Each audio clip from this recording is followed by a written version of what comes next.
Today we're going to talk about a topic that we have considered talking about, I don't know, maybe 9 months. Since we first heard about it, which was about 9 months ago. About January.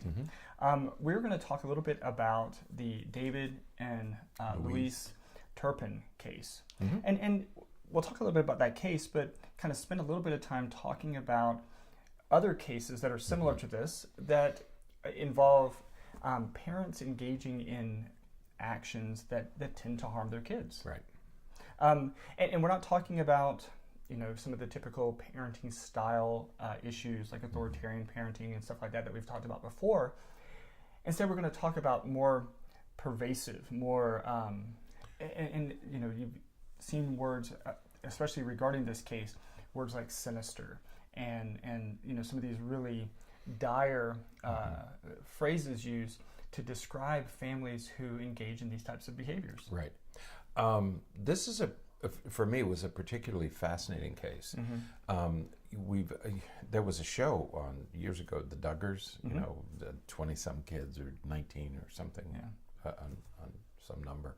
And I always wondered, what were the motives behind that? What would motivate a couple to have 15 or 18 children? And everybody wonders about that, and becomes fascinating fodder on TV shows and reality TV and all that, and you start following them in magazines and on the internet. But this particular case, and you use the word sinister, is especially troubling because of the degree of control that these parents were able to exercise over these 13 children. Right. I think there were 13 children. Because when they were discovered in January, we mentioned January of 2018, they ranged in age from 2 to 29. Right. Okay. And when the police first entered the house, they assumed that all of the children were minors because they were so small.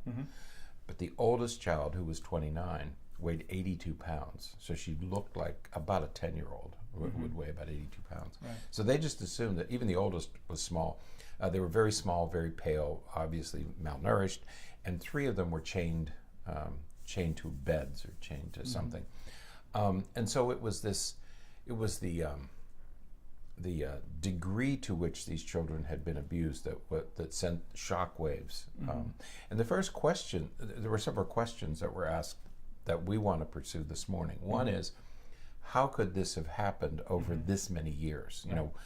Why didn't anybody, there were 13 kids in this house, and the neighbors and, mailmen, delivery people, why didn't anybody ever know that something was wrong? Right. Okay.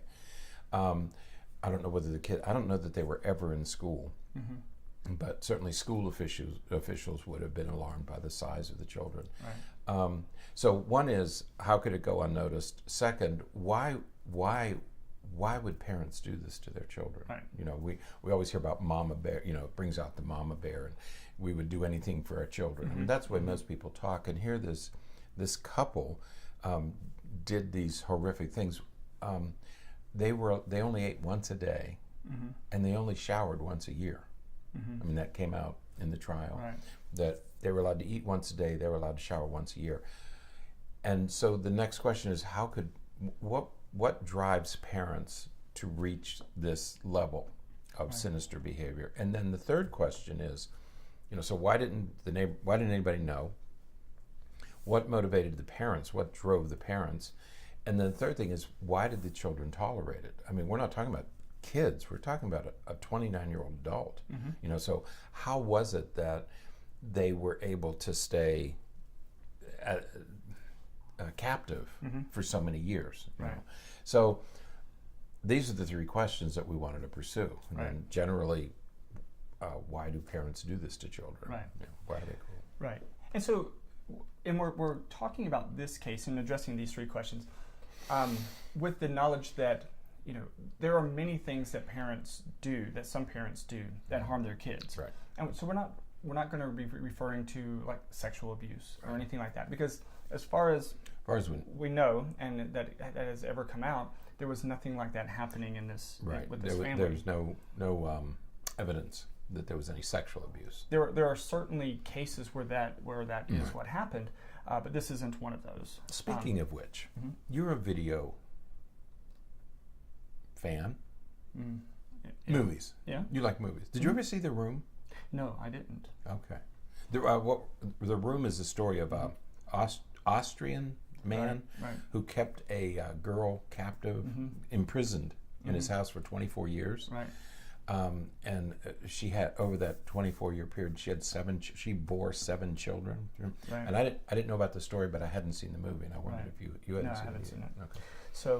So we're approaching this with that acknowledgement that this is a different kind of case than those kinds of cases. That's those are different, right? For a variety of reasons. And as we go through some of these, answering some of these questions, it's clear that this is a different kind of case than those kinds of cases. So the first question is, how was it that nobody knew? Right. And it seems as though, the initial reports, as is so often the initial reports, is that it was a quiet, unassuming family. But the parents tended to keep the kids indoors. That's right. They rarely went outside. Right. They had 2 residences. One was in Texas, where they lived from until 2003. Okay, so from 1980 something to 2003, they lived there, but the neighbors describe it as sort of a rural area, and so there were people living across the street, but people sort of kept to themselves, so it wasn't. They did say one thing, that they would see the children marching in a circle on the second floor of the house at night, and so there were some signs, but it wasn't until the family left the house, and this is one of the problems. Why didn't anybody know? When the family moved to California in 2003, people went into the house and found ropes tied to the beds. There was a lot of filth of feces, and it was obvious that the house wasn't well kept, and there were some dead animals around and things. So there was some evidence then that maybe things weren't, but the family moved, and people don't want to get involved. So in a way we can understand. I mean, in Florida, this is not uncommon not to see your neighbors. I mean, I have neighbors who live 20 feet away from me. I would not recognize their children if I saw them out in the street. Okay, that's not uncommon in Florida. I know the parents. I've seen them; they're out. But the boys, their children are very, very rarely. They go to school. They're well behaved and everything. But people in Florida don't see each other. I mean, and I assume that that's the case most places. Yeah, I mean, there's a little girl who lives across the street. We haven't seen her for months. I mean, I know she's there and she's safe, but so it's not atypical that a family could do this, and people just would, mind your own business and don't get involved. So that's a little understandable in Texas. In California, less so, because now you have 13 children, and neighbors were always a little suspicious, but again, nobody wanted to do anything. Okay, so they didn't have suspicion to the point where they felt like anything needed to be done. That's the problem.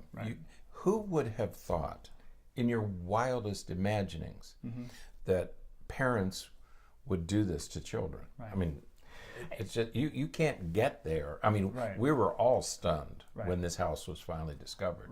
And I think that it is such a fine line, because how many times have you seen something and you're like, there's just something about it that just doesn't feel right.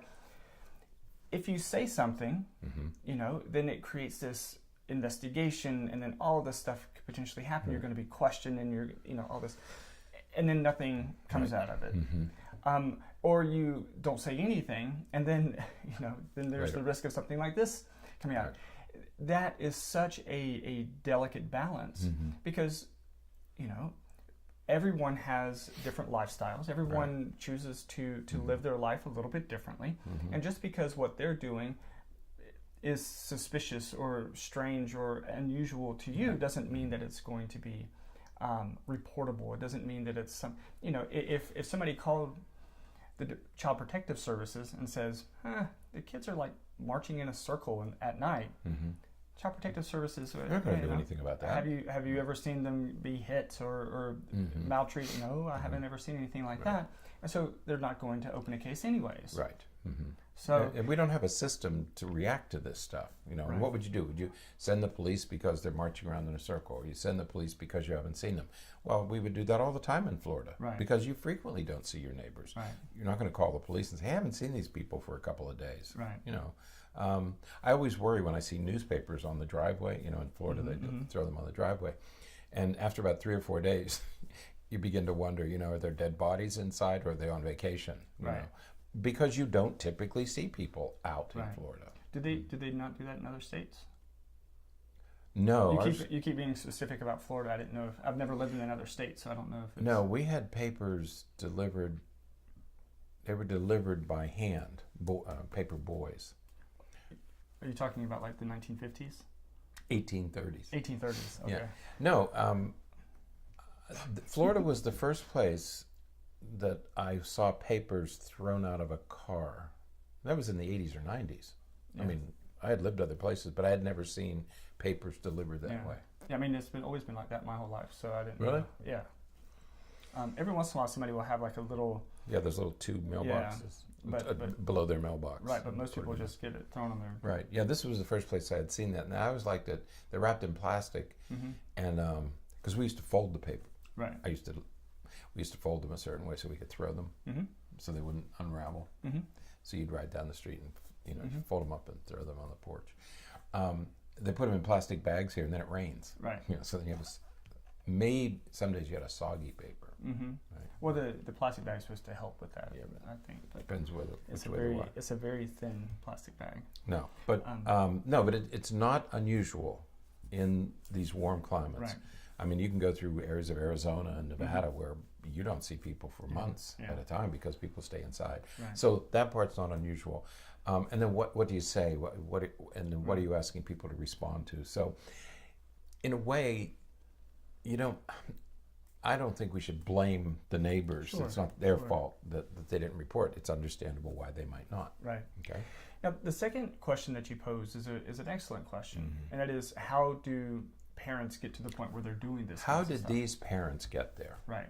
And it is important to not just specify these parents, because there are other cases where this says, these kinds of things have happened. And I think that there's a point that you made just a moment ago that I think is key and certainly reflects this author. This is the article that we're kind of pulling some stuff from is from the Independent, written by David Cantor. He's a forensic psychologist. Right. From England, from the UK. From University of Liverpool. But he's a well-known, I mean, the reason we wanted to use this article is this is a very well-known, highly respected forensic psychologist. I mean, he's done a lot of work in this area. So I was very interested in reading his account of this. Right. Yeah. But something was mentioned that you mentioned a moment ago that's really key to this, and that is when they moved from Texas, when people went in, they found the home in deplorable situation, circumstances, status, and there were ropes on the tied on the beds and stuff like that. I think that the key there is, you would think that if a person, and there's no indication that David or the mother, Louise, have any intellectual impairments. I mean, he was an engineer. Right. There's no indication that they had any serious mental illness. Nope. He held down a highly stressful. He was an engineer. Job for an extended period of time. Right. So there's no indication that there were any of those issues. Why would they leave the home like that, knowing that they're going to absolutely be tied to that? Right. Poor choice of words, pun maybe. Intended. But they're going to be connected to the home in this status with the ropes there, and that if somebody looked at it with a critical eye, they may say, we need to talk to these people and see what's going on. That was the one question that remains unanswered, is that when the neighbors went in and described the house, at that point, alarm bells should have gone off. Okay, I mean, here's physical evidence. Okay, you can explain it away, rationalize. up to that point where this house was obviously in such horrific condition, and all the other evidence like the ropes and the broken things, and some alarm bells should have gone off, if for no other reason than the health, the hazardous conditions that existed in the home. Right. So, but the fact that the Turpins left the home in that condition suggests that they may not have really thought that there was anything all that bad about it. Right. And that was the next thought I had, is that to them this wasn't that terribly unusual. There was nothing that would have aroused suspicion because we weren't doing anything wrong. So it's really interesting how Dr. Cantor presents this, because what he talks about is the idea that perhaps parents such as the Turpins sort of began on this path of thinking, we're called to have a big family. We're going to take care of them. Rising concerns about their safety outside of the home, and the safety in different settings in schools and things like that. The oldest was 29, so that would have been in the mid 80s, 85 or 86 that she was born. She was born, I think she was born 2 years before they were actually married. So they've been married for 25 or 27 years, and they had this 29-year-old child. So they had started, I think they had started to have children before they officially married. But if you're thinking about that time frame, it was within that 5 to 10 years after that child was born, that first child was born, that you start having some of those real big concerns about safety in schools and school shootings and some of those kind of things. So certainly they could have had some of those anxieties, and if they felt that they were called to have a large family, and if they believed that there was maybe some they had a religious or spiritual calling to protect their family and to have this size of a family, that it could have begun by these very innocent and appropriate and noble perspectives that just got out of hand. And yesterday we talked about things being on a spectrum, a continuum. Okay, there are many parents, and this is very, very common around the country, who say, I want a large family, and I want to isolate my children from the bad things that are happening in the world. I don't want them exposed to that Nobody stuff. Questions that. I'm going to homeschool my children. I'm going to limit their access to media. That we're not going to have cell phones. We're not going to have a TV. And it sounds perfectly reasonable. They're going to be homeschooled. We're going to go to church, and this will be our community. It'll be family, church, and homeschooling. And I'm going to isolate them from all the bad things that occur in the world, and I'm going to keep them safe. And it's perfectly reasonable when it's 2 or 3 children. Even 5 or 6, okay? I'm going to have a large family. As you're getting up to 13... That's, I think, one of the key issues here, is that, in a way, what the Turpins did was simply the extreme version of what many American families are doing today. Okay? At least from the beginning. They had far more than 5 or 6 children. They exceeded, things got out of hand. I think, and that's one of the things that Cantor raises in his analysis. He said they were probably motivated the way many millions of Americans are motivated today, but they lost control. And lost control from a variety of perspectives. In 2011, he filed bankruptcy. And that was the same year that they labeled or had their home identified as a private school. That's right. With him as the principal. And so, but you can almost hear them say, we have a calling. The world is a dangerous place. We have a calling to have a large family, and God will provide. We know, we're convinced that we're supposed to do this, and somehow God will provide. Okay, well, that didn't happen, or didn't happen the way they assumed it might, or didn't happen in a way that was healthy for the kids. So if they felt that it was appropriate for the kids to eat once a day and shower once a year, if they felt like that was okay, that would keep the kids alive and functioning. Well, I think that, and he may have thought that, well, I'll have all these children and I'll get a promotion, or I'll make more money, or Louise can go. Something will happen. God will show us a way to provide for these 13 children. When that didn't happen, they started to have financial problems because they were somewhere between $100,000 and $500,000 in debt.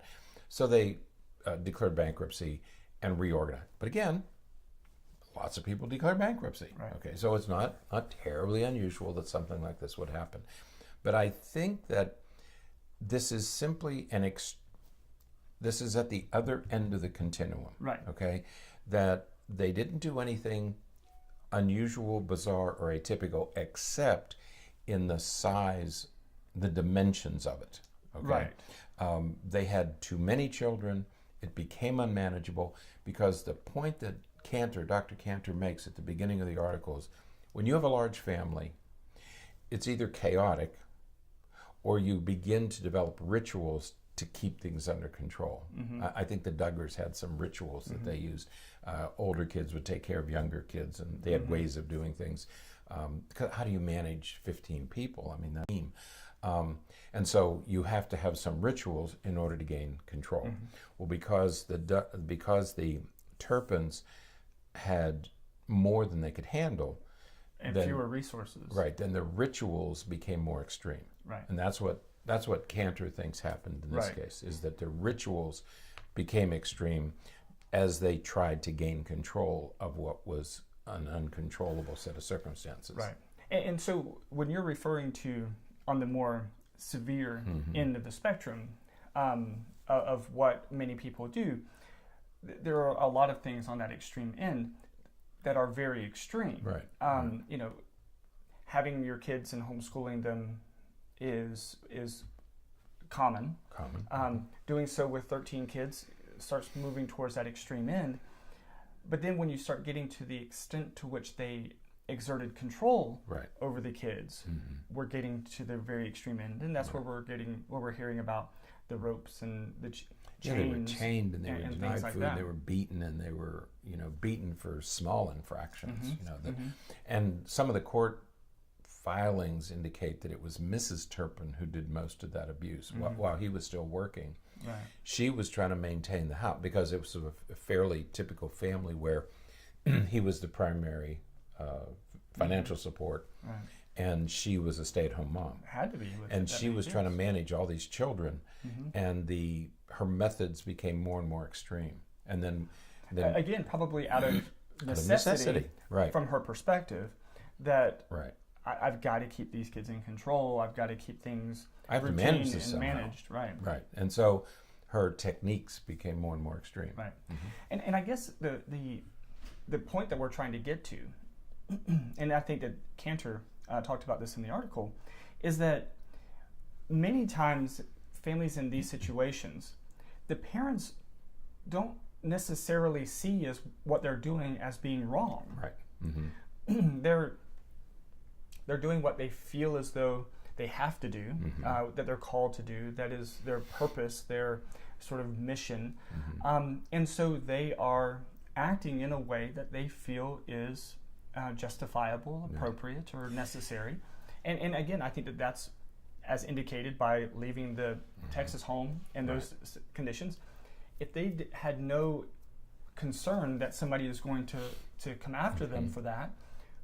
And the other thing is, they weren't hiding. They weren't really hiding these children. In fact, they would frequently renew their marriage vows. Took the kids with them. And dress them all alike and put it on Facebook. And so, I mean, here's the whole world. There's pictures of them at Disney. Right.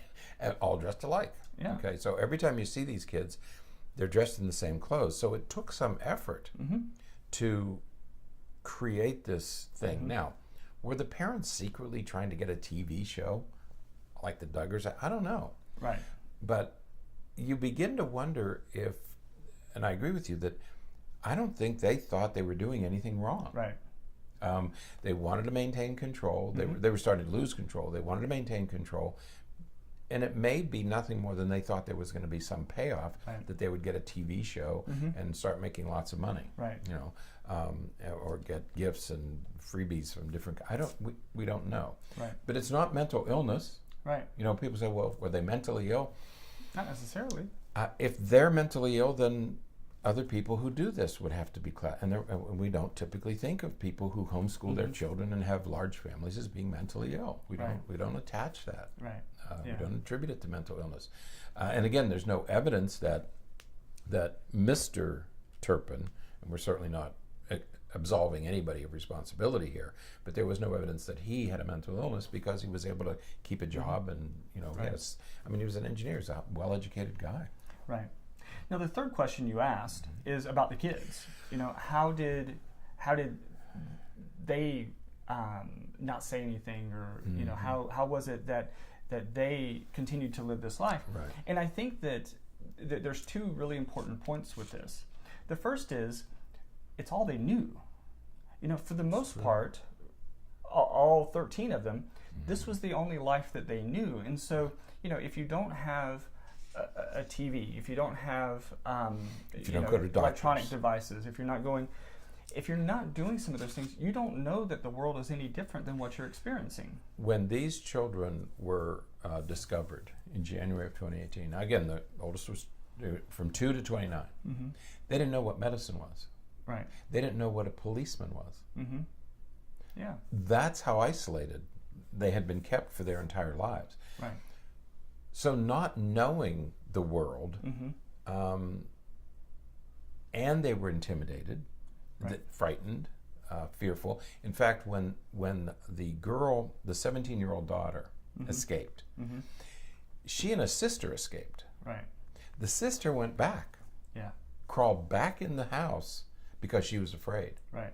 Of going through with this plan to announce. So it was the other sister, the 17-year-old, who had the courage to continue to find somebody in authority who could come into the house, and all she wanted to do was release the children. Open the house and release her siblings, because she knew that they had been in prison. Which is the second point. In some way, and we don't really know how or why, in some way, that 17-year-old found out, discovered, learned, and we don't, that this was wrong. Right. And when she, at some point thereafter, enacted and sought support. Yeah, because apparently they had been plotting this thing for 2 years. The escape plan was in the works for a couple of years, and it was decided the two of them would leave. So at some point, the children knew that something was wrong. Now, they were being held prisoner, they were being captives, they severely punished. So there was a fear factor, and there may have been some Stockholm syndrome where they began to identify with their parents. Point is, we don't really know why the children, but we do know, when we talk about generalizing this to other situations, we do know that children will tolerate an enormous amount of abuse from their parents, A, not report it, and B, not realize that it's unusual. I had a patient years ago who, she wasn't abused, she was sheltered, really, really sheltered. And she said that it wasn't until she got to high school and she went to visit friends when she was finally allowed out, when she was in high school. And she said, I just assumed that all families lived the way my family did, because I never saw any other families. Right. Okay? We didn't have family here. We didn't visit. I wasn't allowed to go anywhere. And she said, I just assumed that every family worked just the way my family did. Right. We all do. Right. Until we go see other families, I do a lot of the cooking in our house, and somebody asked me, do you know that most dads don't cook? And my kids don't know that, because that's what they see. So you tend to assume that, I've often laughed about this.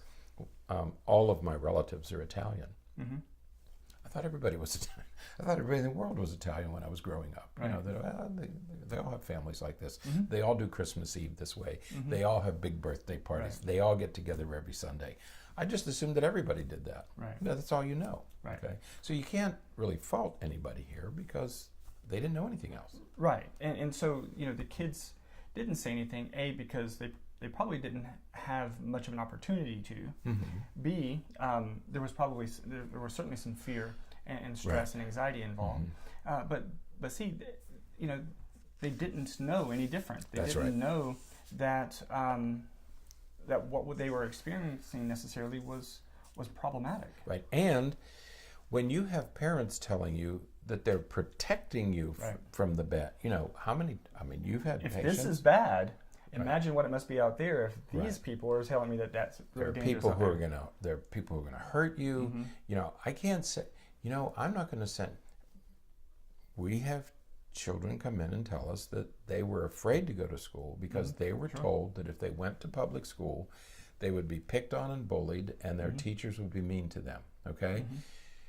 And they go to, and that doesn't happen. But that's what they're told. Right. And that's what these kids were told. That it's a very dangerous world, and we're just protecting you. Right. Yeah. It was a pretty easy sell to kids who didn't know. Yeah. So a lot of cases like the Turpins involve these. We often ask these same three questions, and it's really important that we remember that in a lot of these cases, we tend to, as a society, we tend to keep to ourselves. We tend to keep to our own. We don't necessarily intrude on others and report others, even if we have a bit of a concern. Parents tend to do what they feel is the best for their kids. Right. Most parents do not seek to harm their kids overtly or sinister. We're saying most. Right. Some do. Some do. Right. But most don't. Right. And kids only know what they experience. Right. Their life is normal. Before we leave this notion, there is some. There was some evidence that came out later. Louise Turpin was one of 3 girls. She had 2 sisters. And later on in 2018, the sisters were interviewed. And they divulged that the 3 girls were sexually abused. One of the articles I read said that they were sexually abused by a grandfather. Another article I read said that the mother sold them, rented them, is probably more appropriate, to a wealthy pedophile. He would pay the mother money, and the girls would be abused by this. I don't know which version is true, but there seems to be fairly strong evidence that Louise Turpin was, and her 2 sisters were sexually abused because she left the home at 16 to marry David Turpin. Okay, he was 30. No, he was about 10 years older than she was. Right. So he was in the mid-20s. She was 16. Right. And he was born in 81. She was born in 86. So she left the home at 16 to escape the sexual abuse. He wasn't born in 81, 61. 61 and 61, right. So her sisters thought that she was living a fairy tale existence. Okay. She was probably in way over her head, and it may be that he succeeded in browbeating her into this way of living, that I'm the head of the household. You will do, this sort of arrangement where you're going to be taking care of the house and the children. I'm going to go to work, okay? But I'll make the decisions. And, you're much younger than I am, and so I was able to do this. But for her to get to that point, he didn't necessarily have to browbeat her. It could have just been. She probably already was. It could have already been that was her perspective, and he was saying, "Hey, I will take care of you. You stay home and take care of the kids. We're going to have this large family." And for somebody who had been abused all of her life, that may have sounded like a good deal.